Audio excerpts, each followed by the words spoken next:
들어오고 있어요. 이승준, 이윤구.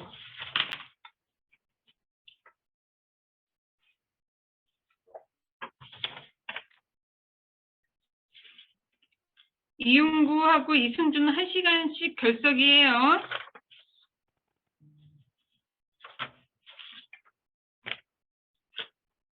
그렇고 김지희까지 해서 출석 다 됐어요. 네, 그러면 이제 진도 나가도록 하겠습니다. 됐습니다.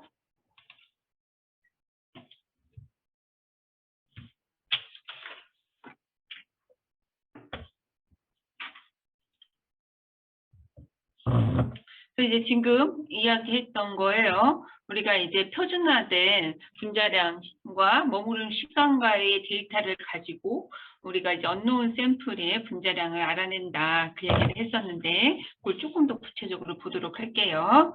그래서 시료 고분자의 분자량은 어떻게 분석할 거냐. 그거는 다분산으로 여러분께서 고분자 표준시료를 만들고 그걸 가지고 우리가 그 분자량을 시료 고분자의 분자량을 알 거다. 이제 이런 얘기예요.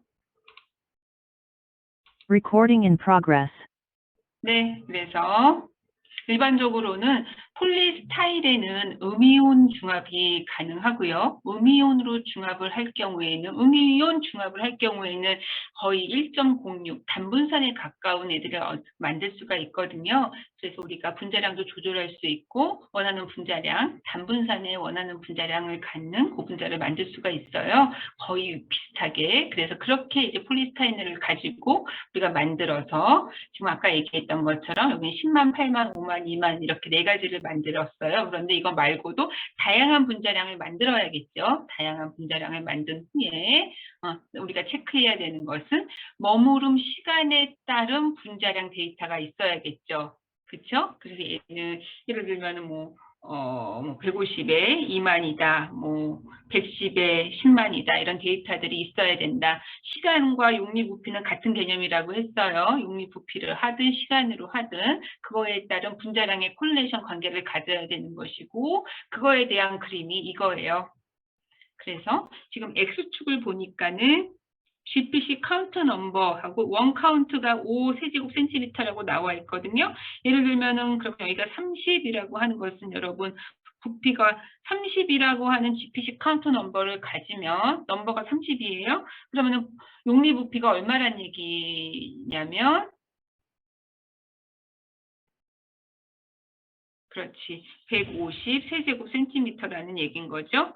그리고 만약에 이게 시간당 30이 나오는 거다라고 한다면은 얘는 5시간에 해당하는 거겠다. 머무름 시간이. 그렇게 해서 각각의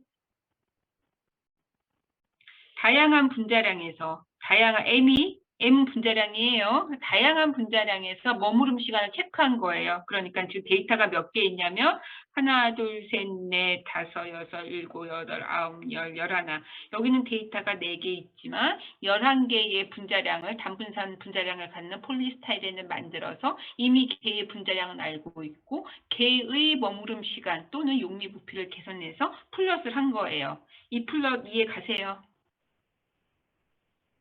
네, 그래서 이제 이 플러스를 가지고 있으면 우리가 무엇을 할 수 있냐면 우리가 이제 언노운 샘플이 있어요. 모르는 샘플을 찍었어요. 그랬더니 개의 용리 부피가 예를 들면은 25가 나왔다. 25는 5배 하니까는 125 정도 되는 거네요. 125 세제곱 센티미터다. 용리 부피가. 걔는 그렇게 나왔으니까 개의 분자량은 얼마지? 그거는 우리가 어떻게 하냐면은 25에 해당하는 거에다가, 그러니까 폴리스타이렌에 대한 이걸 가지고 이용하는 거죠. 여기에다가 줄을 긋고 X축에 해당하는 값을 읽으면 대략 이게 여러분 5.25를 읽었다고 칩시다. 그러면 요 값이 5.25가 되고 따라서 우리가 분석한 언노운 샘플의 분자량은 M은 10에 5.25승 해서 17만이 되는 건가요? 네. 이렇게 레포트 할 수 있는 거네요. 이렇게 하는 거다. 이거 이해되세요?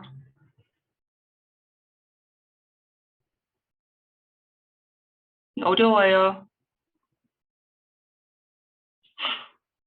아니야, 그래. 그런 말 듣고 싶었다. 그래.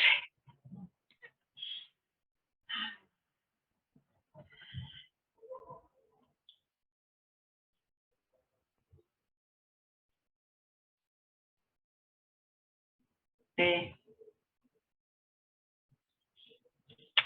근데 이제 문제는 뭐냐면은 여러분, 얘는 폴리스타이렌이잖아요. 근데 우리가 하려고 하는 거, 분석하려고 하는 거는 폴리스타이렌이 아니라 뭐 PMMA도 될 수 있고, PE도 될 수 있고, 펜도 될 수 있잖아요. 근데 얘를 가지고 해석하려면은요, 항상 누구여야 되냐면은 폴리스타이렌만이어야지만 얘하고 딱 맞아요. 그리고 얘하고는 얼추 경향은 맞겠지만 딱 맞는다, 그렇지 않다. 그렇지 않다라는 문제가 있다는 거예요. 그러면 어떻게 해야 되나?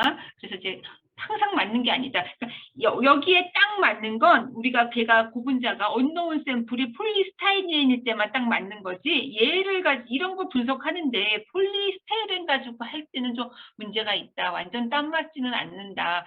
크면 크게 나오고 적으면 적게 나오지만 경향성은 비슷하지만 항상 완전히 정확한 값을 주는 거는 아니다. 이제 그 얘기를 해요. 그래서 지금 엄밀히 말하면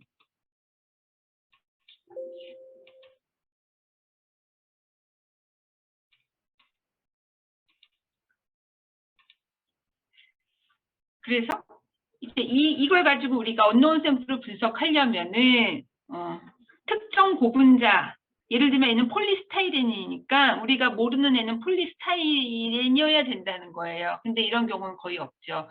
용매도 동일해야 된다는 거예요. 얘는 THF를 써서 만든 데이터라면 용매도 THF를 써야지 벤젠의 폴리스타이렌을 녹인 걸로 비교할 수는 없다라는 거예요. 굉장히 제약 조건이 많다. 그리고 온도도 마찬가지고. 근데 온도는 우리가 맞출 수 있을 것 같아요. 그러니까 25도에서 실험한 거면은 우리도 25도에서 하면 되는 거니까 온도는 어려운 문제는 아닌 것 같고, 흐름 속도 아까는 뭐 시간당 50세제곱센티미터다. 그거는 또 우리가 조절할 수 있을 거예요. 사실 이 두 개는 어렵지는 않은데 이 고분자는 항상 바뀌는 거니까 여기에서 이제 문제가 생길 것 같아요. 역시 용매도 마찬가지고요. 그렇고 컬럼, 어떤 컬럼을 사용하느냐. 이건 뭐 동일한 컬럼 갖다 쓰면 되는 거니까 이거는 우리가 실험 변수로 조절할 수 있는 건데 정말로 조절할 수 없는 것은 고분자가 바뀌었을 때 이건 조절할 수가 없어서 문제가 있다라는 얘기가 있는 거고요. 예선만 적용되지 여기서 하나라도 바뀌면은 그 보정은 더 이상 타당하지 않다.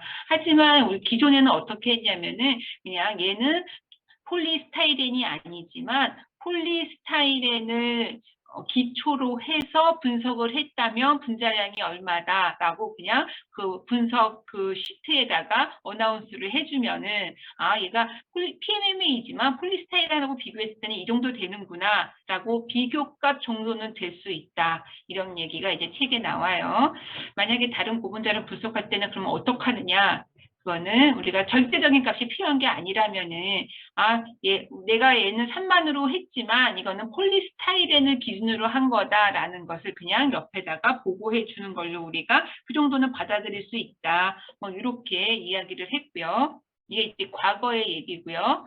한 발 더 나가서 이렇게 하지 말고 정말 상황이 달라져도 정확하게 분석했으면 좋겠다라고 해가지고 생각해낸 게 보편적인 보정 곡선이에요. 유니버설한 캘리브레이션 커브라는 이제 방법을 가지고 우리가 해석을 하는데요. 그게 뭐냐면은 부피가 동일하면은요, 요 값이 같다면 분자량이 같은 게 아니라요, 분자량에다가 고유 점도 값을 곱한 값이 같아진다는 걸 알았어요.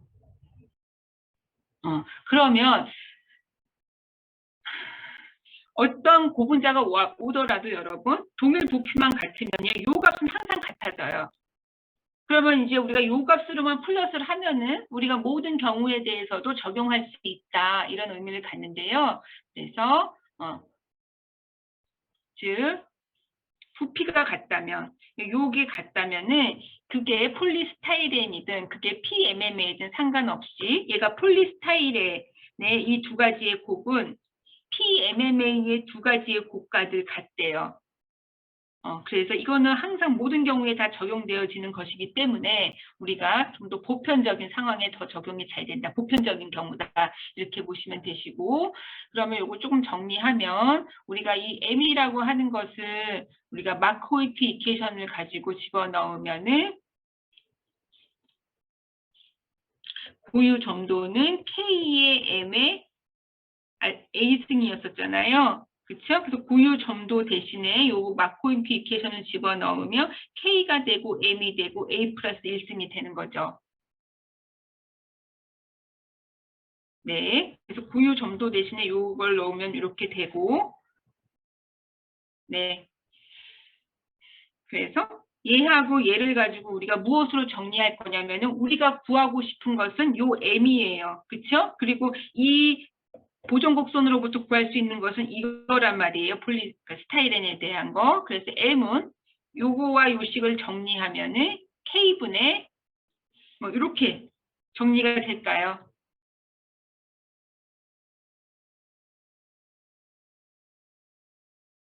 네. 그러면은 우리가 어떻게 할 수 있냐면은요. 지금 이 플러스를 M에 대해서 플러스를 하는 것이 아니라요. M 곱하기 고유 점도로 플러스를 하는 거예요. 그러면 네, 로그에 고유 점도 곱하기 M으로 플러스를 하게 되면 이거는 폴리스타이렌에 대한 플러스이고요. 우리가 PMMA에 대해서 찍었어요. 그랬을 때 카운트 넘버가 25가 나왔다고 칩시다. 그러면 거기에 해당하는 값이 얻어질 거죠. 그러면 거기에 해당하는 값을 넣고 PMMA에 해당하는 K값, A값을 넣으면은 요 M을 구할 수가 있고 이렇게 구해진 M은 우리가 이렇게 해서 구한 M보다는 훨씬 더 정확하게 실제 상황하고 잘 맞다 이렇게 이야기할 수 있다고요. 그래서 이런 플롯, 얘와 얘에 대한 플롯을 우리가 보편적인 보정 곡선이다, 유니버설한 캘리브레이션 커브다라고 부른다고요.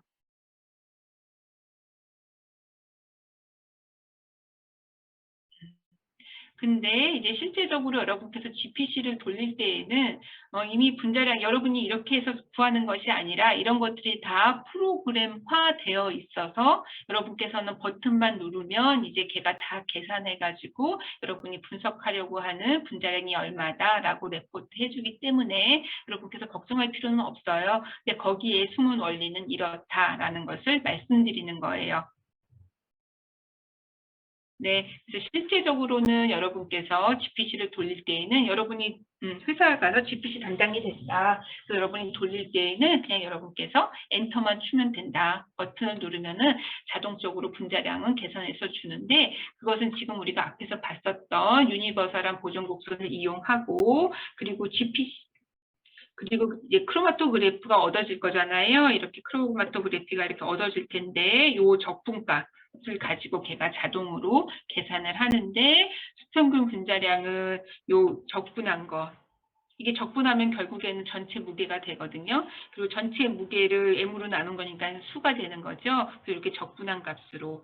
그리고 중량 평균 분자량은 이게 무게니까 M제곱이 되는 거죠. 그리고 요거는 전체 무게. 이렇게 해서 구한다. 그리고 요게 왜 이렇게 구해지는지는 책에 나오는데 여러분 안 해도 상관없어요. 여러분은 요 앞에 것까지만 그래서 그런 원리가 보존곡선에 숨어 있다 정도까지만 이해하시면 되고 프로그램은 그 보존곡선의 원리와 이 두 가지를 이용해 가지고 수평균 분자량과 중량 평균 분자량을 구한다. 프로그램은 그렇게 이해하면 되겠습니다.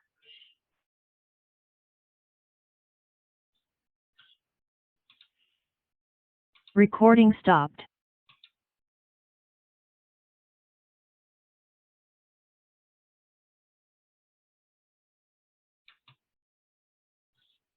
네, 여기까지가 GPC 얘기였고요.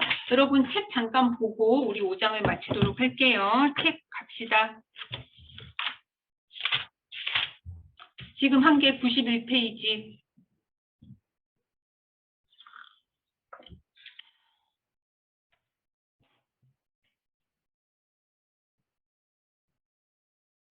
네, 여러분 책 91페이지 보면은 젤2가 또는 젤 크기 배제 크로마토그래피 이렇게 나와 있죠. 겔 해도 된다. 그렇고 그 중간 보시면은요. 시료에서 크기가 작은, 제가 읽는 부분을 줄 그세요. 시료에서 크기가 작은 분자들은 기질 내 기공으로 접근이 용이하고 기공의 안팎으로 확산하며 컬럼의 입구부터 출구까지 구불구불하고 긴 경로를 만들게 된다. 크기가 큰 고분자 사슬들은 정지상 안의 기공 크기에 맞지 않기 때문에 외부로 돌아서 통과하며 입구에서 출구까지 더 짧은 경로를 가지고 있기 때문에 컬럼에서 먼저 용리된다. 이러한 원리에 의해 분자량이 다른 고분자 사슬들이 효과적으로 분리되고 컬럼에서 용리되는 사슬의 분자량은 시간에 따라 감소한다. 요 얘기 정도가 지금 GPC를 잘 설명하는 내용이 될 거고요. 그리고 거기 맨 밑에 두 줄, 용매의 부피, V가 나오죠, 여러분. 용리 부피죠. 또는 머무름 부피, 머무름 시간으로 X축이 표현된다라는 내용이 나오고요. 넘어갈게요. 92페이지 보시면은 지금 우리가 수업 시간에 했었던 그림이 나오죠. 여기에서 A번 그림이 다양한 단분산 폴리스타인에 대한 그 크로마토그램이 되는 거다. 네 종류에 대한 것이 있고 93페이지 보면은 두 번째 패러그래프에 볼게요. GPC 크로마토그램은 그림 5.9에 도시된 그래프들 중 하나처럼 나타날 것이다. GPC 데이터를 보정하기 위해서는 대부분 단분산의 폴리스타이렌 표준 시료를 사용한다. 네, 그 얘기 했었죠. 그리고 세 번째 패러그래프 볼게요. 크로마토그래피의 피크 아래 전체 면적은 용리된 고분자의 양, 전체 양에 비례한다. 그래서 그것을 적분하면은 그것은 고분자의 전체 양이 되는 거고 그것을 무게로 나누면 숫자가 되는 거예요. 오케이, 뭐 그렇고.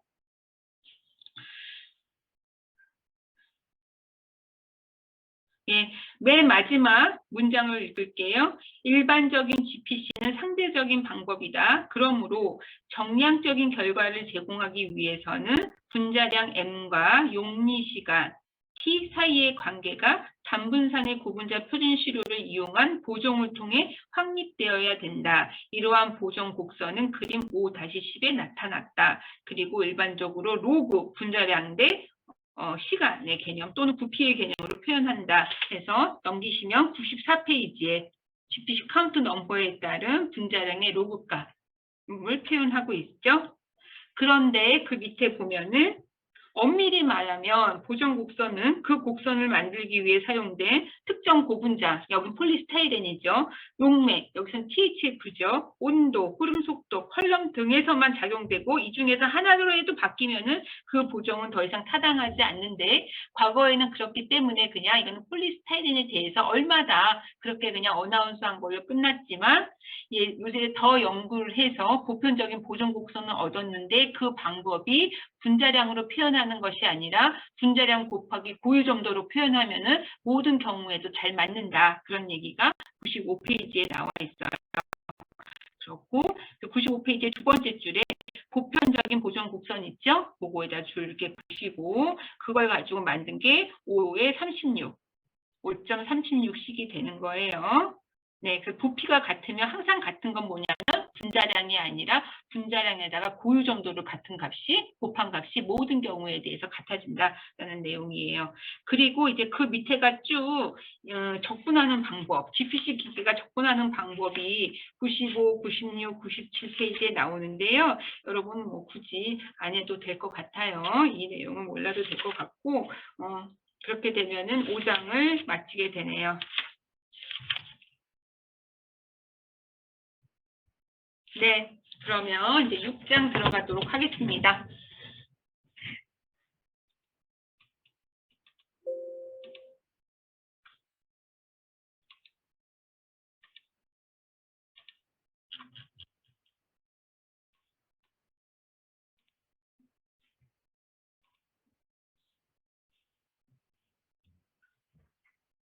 네, 여러분 6장 다 이제 그 자료 준비하셨어요? 수업 자료? 예, 네, 어제 저녁 때 제가 올려드렸나요? 퇴근 전에 올려드렸었는데 6장 같이 한번 보도록 할게요. 6장은 여러분 책 한번 봐봐요. 103페이지고요. 제목이 고분자의 열전이에요. 열전이. 그래서 고분자에서 일어나는 열적 전이 현상은 어떤 것들이 있나 그 얘기를 하자는 거고, 영어로는요, 전이는 트랜지션이에요. 그래서 트랜지션 인 폴리머, 고분자에서의 트랜지션, 전이다. 6장도 사실은 고분자에서만 나타나는 현상이기 때문에 6장도 중요해요. 그래서 잘 들어볼 필요가 있다.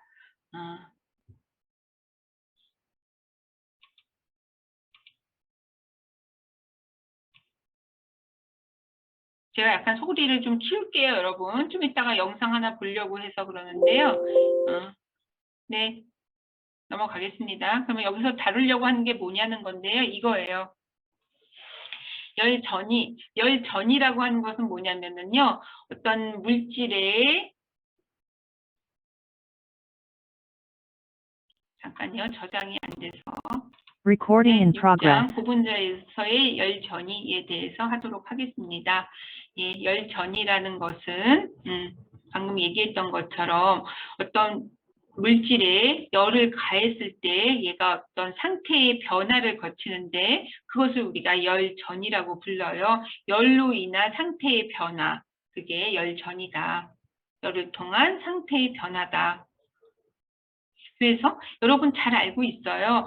그러니까 저분자 같은 경우 가장 쉽게는 물이에요. 얼음이 있는데 얼음에다 열을 가하면 어떠한 전이를 할 거냐라고 한다면 여러분이 네, 교수님 녹아요. 그리고 녹은 후에는 다시 더 열을 가하면 네, 교수님 기체가 돼요. 이렇게 얘기하죠. 이런 상태의 변화를 얼음은 거친다. 그래서 네, 첫 번째는 고체가 액체가 돼요. 맞죠? 그리고 우리가 이러한 현상은 녹는다, 용융이라고 이야기하고 멜팅이죠. 이것과 관련된 값은 물리적 상수값은 녹는 점이 있어요. 멜팅 포인트가 있다. 반대는 어느 점이죠?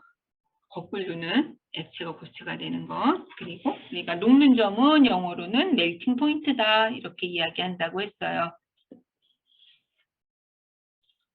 그리고 또 어떠한 상태를 거치냐면 이 액체에다가 더 열을 가하게 되면은 기체가 돼요. 그리고 액체가 기체가 되는 것은 비등, 끓는다라고 이야기를 하죠. 그리고 여기에 관련된 온도는 끓는 점이에요. 끓는 점은 영어로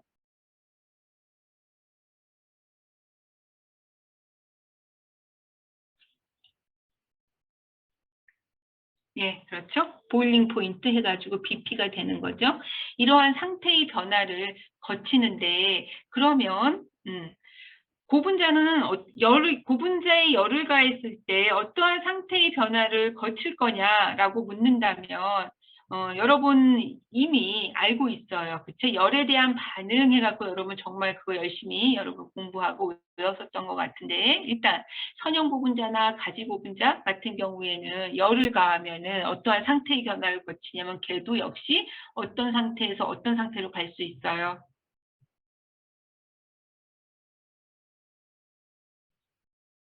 그렇지. 고체에서 액체로 갈 수 있어요. 그렇게 이야기하고요. 고체에서 액체로 갈 수 있다. 이러한 상태의 변화를 거치는데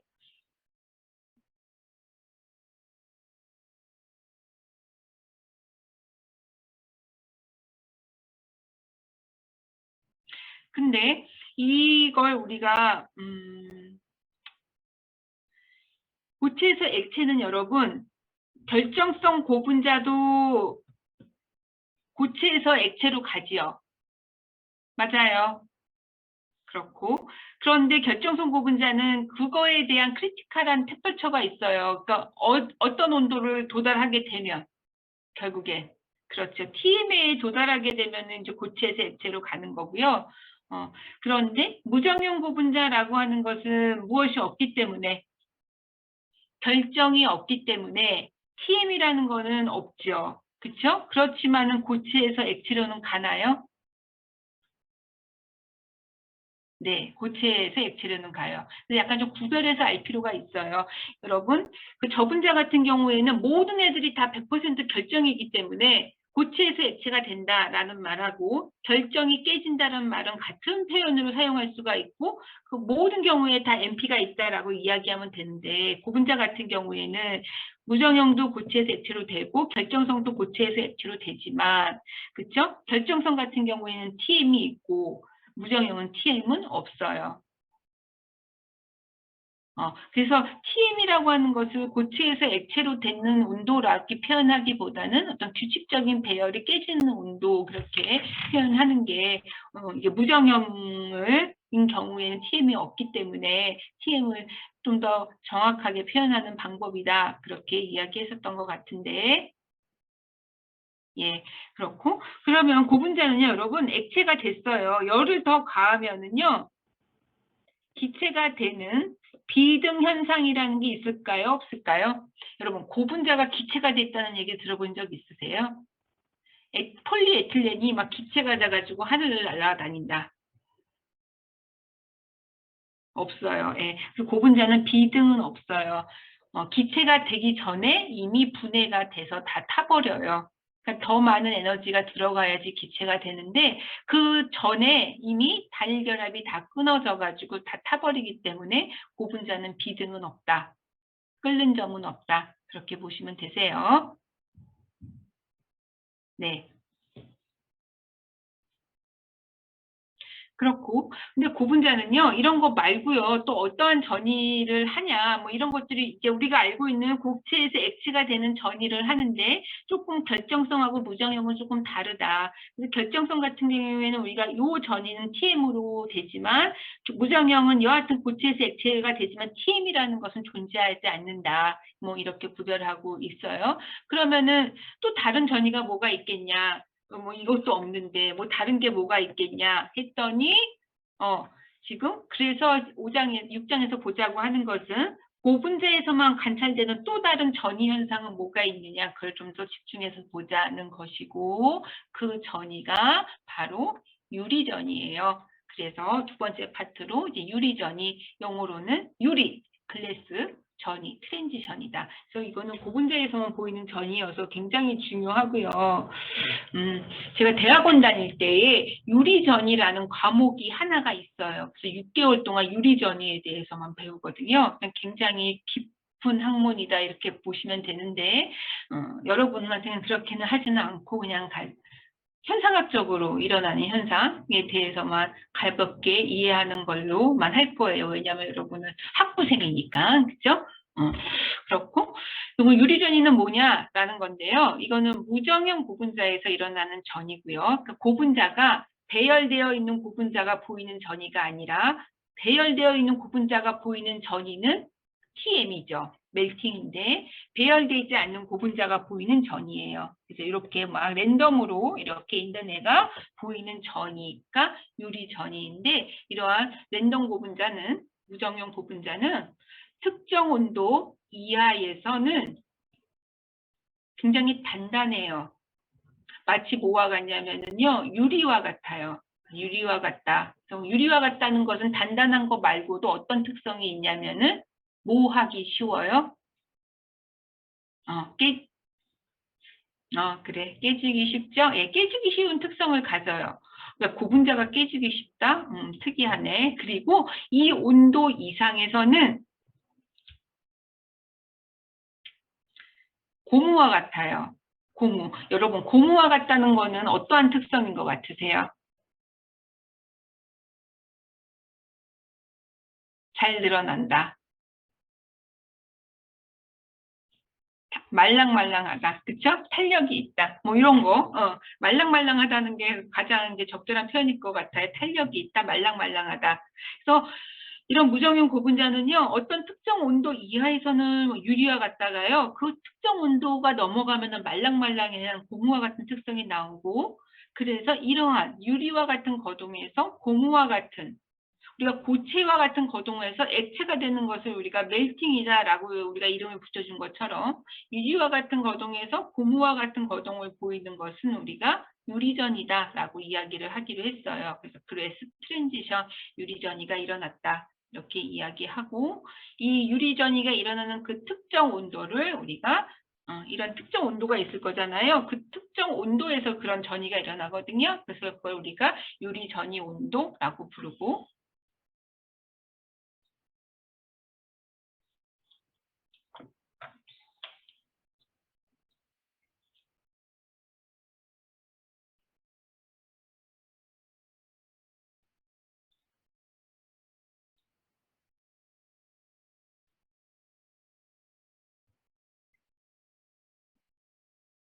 네, 이 우리가 고체에서 액체가 되는 결정성 고분자가 보이는 전이를 TM이라고 했다면 얘는 얘랑 구별해서 뭐라고 부르면 될까요? 그렇죠. TG라고 불러요. 그래서 TG 굉장히 고분자에서는 유명해요. 여러분 TG 잘 보시면 좋을 것 같고요.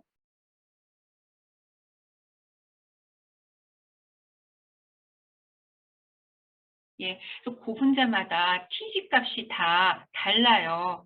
그래서 그렇기 때문에 상온에서 나오는 물성도 다 다르거든요. 예를 들면은요, 여러분 두 가지 고분자가 있어요. A라고 하는 고분자가 있는데 얘는 TG 값이 마이너스 100도예요.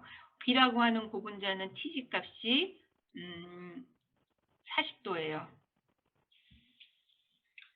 그러면은요, A는 상온에서 물성이 어떨까요? 말랑말랑할까요? 딱딱할까요?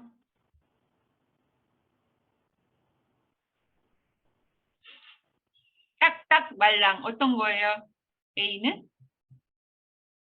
그렇죠. 말랑말랑하죠. 25도 이상에서 그렇고 얘는 TG가 40도야. 그러니까 여전히 어떻고 25도에서는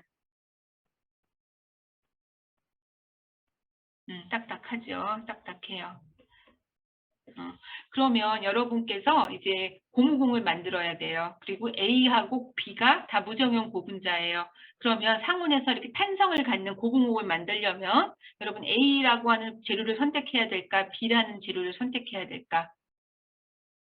그렇지. A를 선택해야 여러분께서 탄성을 갖는 고무공을 만들 수 있는 것이고 만약에 B를 가지고 고무공을 만들었으면 여러분께서 한번 상온에서 딱 쳤을 때 어떻게 될까? 한번 딱 떨어뜨리면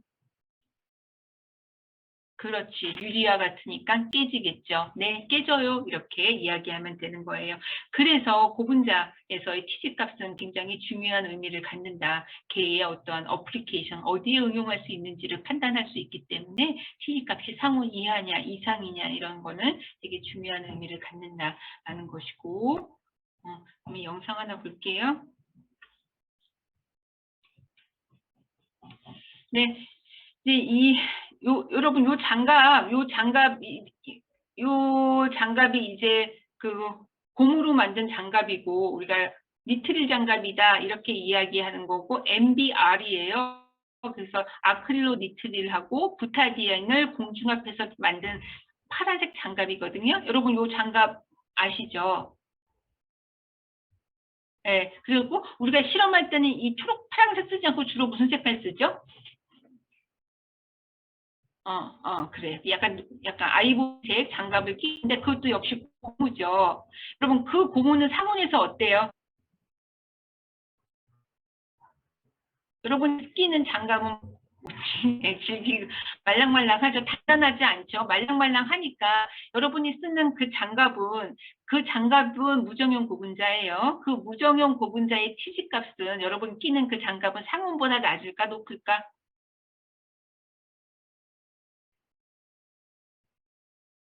그렇지. 상온보다 치즈값이 낮기 때문에 상온에서 굉장히 말랑말랑한 특성이 나오는 거죠. 이 장갑도 마찬가지예요. 이것도 역시 고무 재질이고 상온에서 말랑말랑한데 얘가 온도가 낮은 곳으로 들어갈 거예요. 온도를 여러분 일반적으로 낮추려면 주로 어떤 걸 쓰면 온도가 낮아지냐면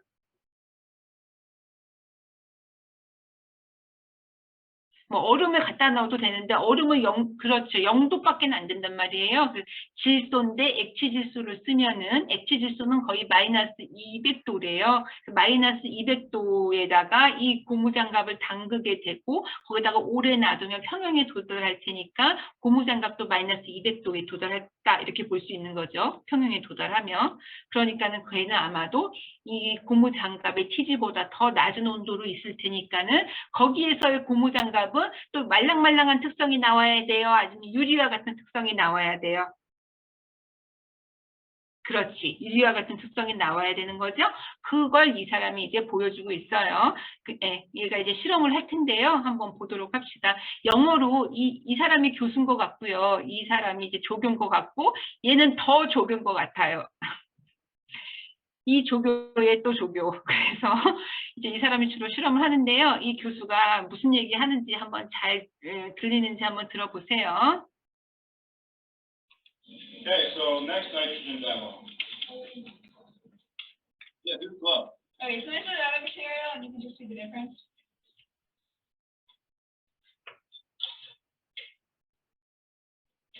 액체질소 당분해요. So nitrile is a very flexible polymer. Okay, it's very useful for applications as gloves, right? Well, when we cool it down, all polymers have a glass transition temperature associated with them. Okay, the glass transition temperature is the temperature at which the polymer behaves like a glass.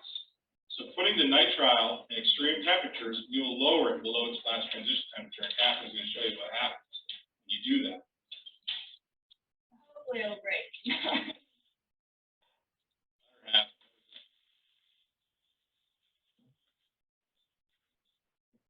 For the kind of crumbles, yeah.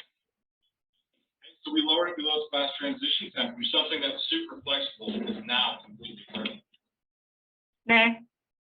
네. 그래서 여러분 보셨죠? 지금? 고무가 낮은 온도에서 자기의 TG보다 낮은 온도에서는 유리와 같은 거동을 보이는 것과 지금 상온에서는 고무와 같은 거동을 보이는 것을 봤어요. 여러분 이분이 이제 교수님인 것 같은데 영어 좀 들렸어요? 뭐 들렸어요?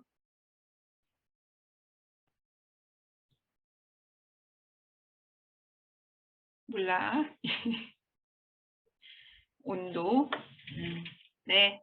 그렇고 슈퍼 플렉서블이라고 그랬어요. 맞아요. 고무장갑이 굉장히 플렉서블하다, 유연하다 이런 얘기 한 것 같아요. 맞아요. 네, 잘 들었고 그러면은 네, 넘어가겠습니다. 그래서 한편 TG는 비정질 영역의 특성이 무정용 고분자의 특성인데 여러분 이거 한번 볼게요. 여러분한테도 드렸는데 여러분 결정성 고분자는 TM이 있어요? 네. 그러면 비정질 고분자는 TM이 있어요? 아니요. 네. 그러면 비정질 고분자는 TG가 있어요? 유리 전이를 보여요? 네. 그러면 결정성 고분자는 TG가 있을까요?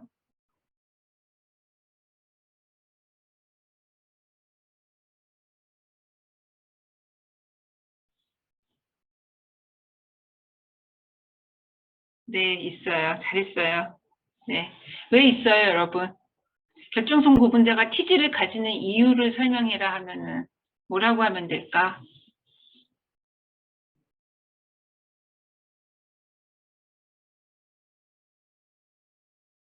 그렇지. 100% 결정이 아니기 때문에 그런 거죠. 네, 잘했어요. 만약에 결정화도가 100%다. 그럼 비정질 영역이 없기 때문에 TG 값을 갖고 있지는 않겠지만, 근데 고분자는 100% 결정성 고분자는 없기 때문에 결정성 고분자 하더라도 비정질 영역이 존재해서 TG 값이 존재한다. 잘하셨어요. 잘했다. 오케이. 그래요. 그렇고.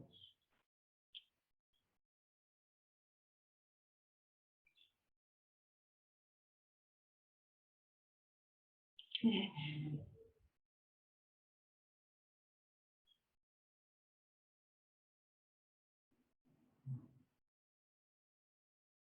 그렇고 이제 넘어가겠습니다. 그러면은 그 고분자의 TG는 고분자의 무엇과 관련이 있을까? 이제 사람들이 그게 궁금하게 시작했거든요. TG하고 관련되는 것은 결국에는 고분자를 구성하는 고분자 사슬의 움직임하고 관련이 있어요. 움직임. 그래서 예를 들면 여러분 고분자 사슬을 우리가 무정형을 그려라 그러면 이렇게 있잖아요. 그리고 얘 TG가 있어요. TG 이하에서는요, 얘는 유리와 같은 거동을 한다는 것은 얘가 완전히 frozen, 얼려 있다라고 보시면 돼요. 얼려 있다는 것은 움직임이 있다, 없다. 없다는 것을 뜻해요. 예. 그래서 그 TG는 그 고분자 사슬의 움직임하고 관련이 있는 것이고요. 얘가 말랑말랑한 특성이 나오기 시작한다는 것은 얼려있던 고분자 사슬이 한 5개에서 6개 정도가 이제 움직이기 시작하는, 그게 움직이기 시작하면은 말랑말랑한 특성으로 우리가 느껴지는 거예요. 그래서 TG에 도달하게 되면은 한 5개에서 6개가 이제 움직이기 시작해요. 움직이기 시작해서 얘가 플렉서블한 느낌을 주는 거기 때문에 결국에는 움직임을 아주 잘하는 녀석이라면, 쉽게 움직이는 녀석이라면 여러분 TG 값은 낮을까요? 높을까요?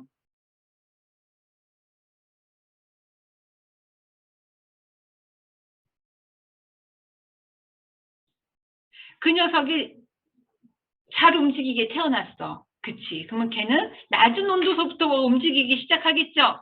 남들은 막 100도에서 움직이는데 자기는 마이너스 100도부터 막 움직이기 시작하는 거야. 그쵸? 그래서 모션하고 분자의 모션하고 관련이 있는데 TG는 그 모션이 굉장히 쉽게 일어날 수 있으면은 TG 값이 낮을 것이고 움직임이 굉장히 어려운 녀석들은 TG 값이 높을 것이다 이렇게 예상할 수가 있어요. 그래서 그 다음 파트로는 이제 모리큘라 모션인 아모르퍼스 폴리머 고분자 내에 있는 무정형 고분자 내에 있는 운동, 분자 운동은 어떤 것들이 있냐를 살펴보는 것은 이게 결국에는 TG와 관련이 있어서 그런 건데요. 요거 하기 전에 먼저 5번부터 하고 3번을 다시 하도록 할게요. 제가 여러분한테는 4번 해가지고 TG를 측정하는 방법을 줬는데 그거는 이 책의 순서예요. 근데 책 순서보다는 이렇게 하는 게 이해가 더 쉽기 때문에 제가 5번으로 넘어갔어요. 여러분 5번 잠깐 보도록 하겠습니다. 5번에서 한 1, 2, 3까지만 하고 오늘 마치고 우리 목요일날 이어서 쭉 할게요. 5번으로 갑시다.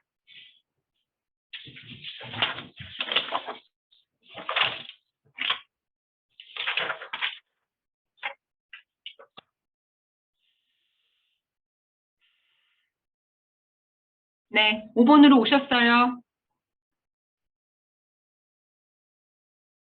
예. 그러면은 factors influencing TG. TG에 영향을 주는 인자는 뭐냐? 아하, 이거는 움직임, 사슬의 움직임하고 관련이 있어서 사슬이 잘 움직이는 거냐, 못 움직이는 거냐 이걸로 판단할 수 있겠다라는 거예요. 첫 번째 팩터가 프리 볼륨이에요. 그래서 프리 볼륨 오브 폴리머.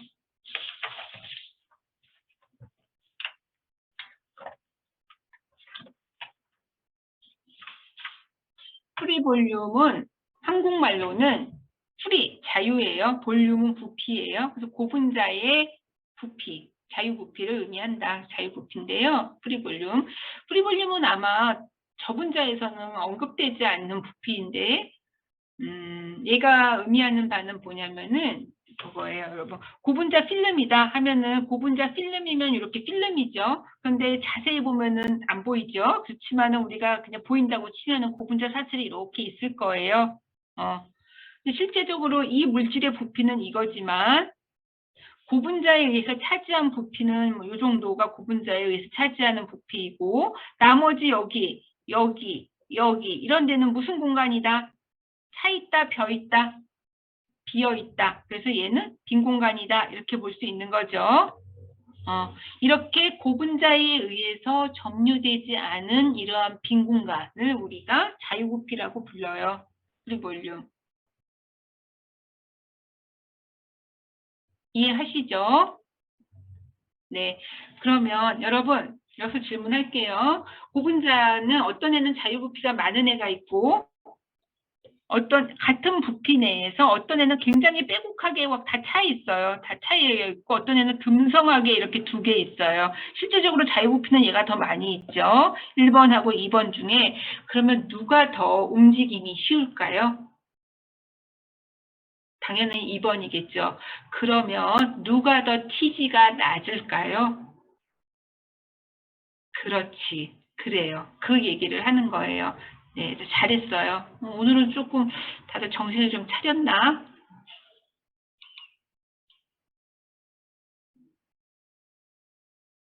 Recording stopped. 대답들을 좀 하네.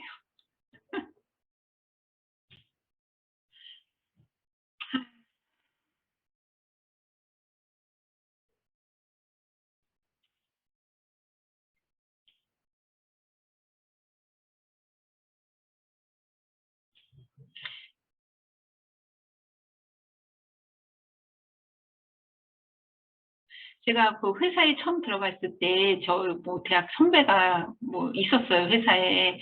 선배가 저를 불러다가 하는 소리가, 회사에서 들어왔으면 내가 너한테 좋은 말을 하나 해주겠다 하면서, 회사에서는 일희, 일비, 일희, 일비 하지 말라, 이렇게 얘기하더라고요. 하나에 기뻐하고, 하나에 슬퍼하지 말아라. 평정심을 유지해라. 회사에는 여러 가지 많은 일들이 생길 테니 그거에 좋다고 너무 좋아하거나 슬프다고 너무 슬퍼하지 말라 이런 얘기를 했는데 저는 여러분을 보면 일희일비 하게 되는 것 같아요.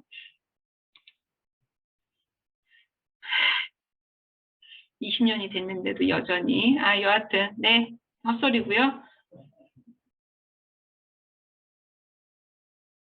다시 하겠습니다. Recording in 그래서 progress. 자유부피라고 하는 것은 고분자 전체에 대한 겉보기 부피 중에서 고분자 자체가 실제로 차지하는 공간, 빈 공간을 얘기하는 거고 그 빈 공간은 우리가 프리 볼륨이라고 했을 때 얘가 전체 부피인 거죠. 그리고 S는 고분자가 점유하고 있는 부피예요. 네, 그래서 이렇게 표현이 된다면 이거는 외울 필요는 없는 거예요. 한다면 자유부피가 클수록 분자들이 이리저리 움직일 수 있는 여유 공간이 더 많이 있으므로 TG는 올라간다, 내려간다, 낮아진다, 높아진다, 네, 내려간다, 낮아진다 이렇게 쓰면 돼요. 내려간다 해도 되고 낮아진다 해도 되고 다 맞아요. 그렇고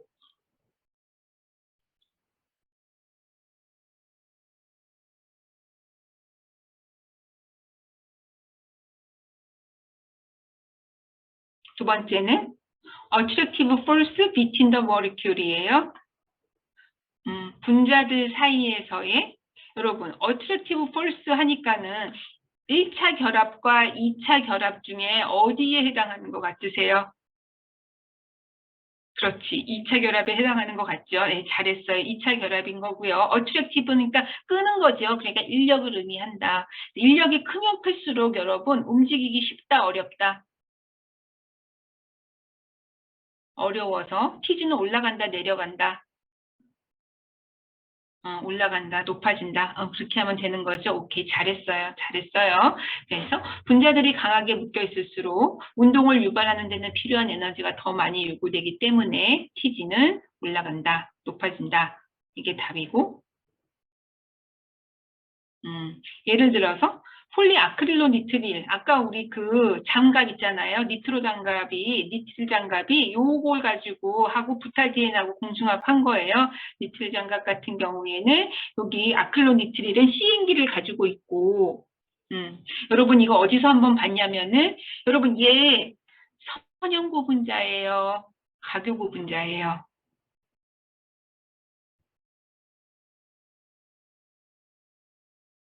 선형고분자죠. 선형고분자니까는 무슨 열 가소성이어야 돼, 열 경화성이어야 돼. 열 가소성이지만 선형고분자이지만 워낙 2차 결합이 해서 열 가소성 수지 거동을 보이지 않는 고분자의 한 예로 나왔던 거 기억하세요? 네, 그거죠. 그렇기 때문에 얘 역시 TG 값도 얘가 워낙 강해요. 얘가 다이폴을 형성하는데 여기가 마이너스 차지가 생기고 얘가 플러스 차지가 생기는데 얘가 워낙 강력해가지고 TG 값을 우리가 관찰할 수가 없어요. 분해 온도보다 높기 때문에 TG 값을 관찰할 수 없다. 이것은 강한 2차 결합 때문이다. 이렇게 보시면 되세요. 그래서 사슬간의 강한 결합으로 인해서 열 분해 온도보다도 TG 값이 높아서 우리가 측정할 수 없으며 네, 그리고 우리가 지난번에 얘기했던 것처럼 리니어한 폴리머이지만은 열 가속성 거동도 보이지 않는다. 이게 강한 인터랙션 때문이다. 라는 거고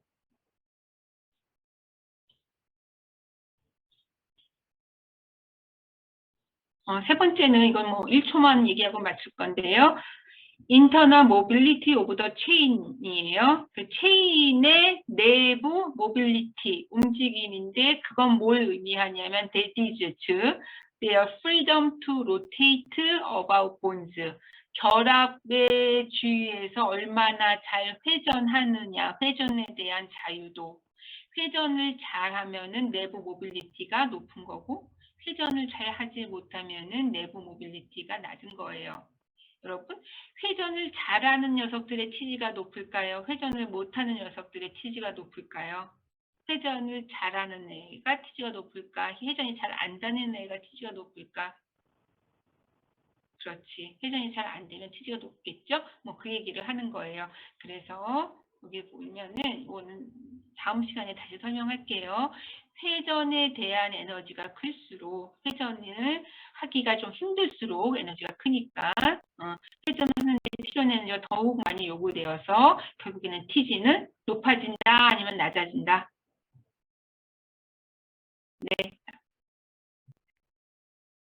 네, 높아진다가 되는 거죠.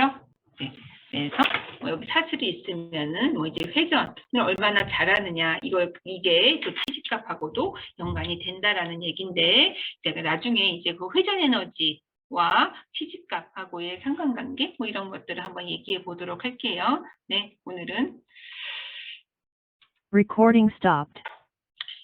하겠습니다. 다음 시간에 이어서 하고 그리고 나서 구부자 사슬 속에 있는 내부 모션은 어떤 건지 뭐 이런 것도 살펴보도록 하겠습니다. 우리 목요일 날 만나도록 할게요. 네, 여러분 오늘 수고 많으셨고 내쉬네요. 좀 쉬시고 저녁 맛있게 드시고 목요일 날 뵙겠습니다. 감사합니다.